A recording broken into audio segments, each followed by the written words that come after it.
Former homeless people, what's the darkest thing that has happened to you? I was homeless for almost 3 years. Not all at once, some shelters, some couches, some stretches where the street was the only option. Long enough that I learned the unspoken rules, where you could sleep without being kicked awake, which neighborhoods were safer, which smiles were fake. People always assume the darkest part is violence. And yeah, that exists. But the thing that really messes with you is how normal the worst moments become.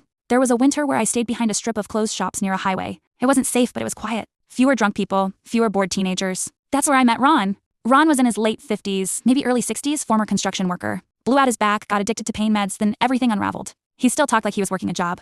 Always said things like early start tomorrow, even though there was nowhere to go. We had a deal. Watch each other's stuff. Wake the other if something fell off. You don't realize how important that is until you lose it. One night it was freezing. Not snowing, just that dry, biting cold that crawls into your bones. Around 2 a.m., Ron started coughing. At first I ignored it. Coughing was normal out there. Everyone coughed. But then it changed. It wasn't rhythmic anymore. It was panicked. Like his lungs were fighting him. I asked if he was okay. He tried to answer but couldn't. He grabbed my sleeve. And I remember being struck by how ashamed he looked. Like apologizing for needing help. I ran to the road and tried to flag down cars. I didn't even step into the street. I knew better than that. First car slowed, driver looked straight at me, and sped up. Second car didn't slow at all. Third one rolled the window down. Just enough to tell me to back away from the vehicle before driving off. I called emergency services from a prepaid phone I barely kept alive. The operator asked for an address. I didn't have one. I tried to explain where we were. She actually sighed, and asked me to do my best. By the time the ambulance arrived, Ron wasn't breathing.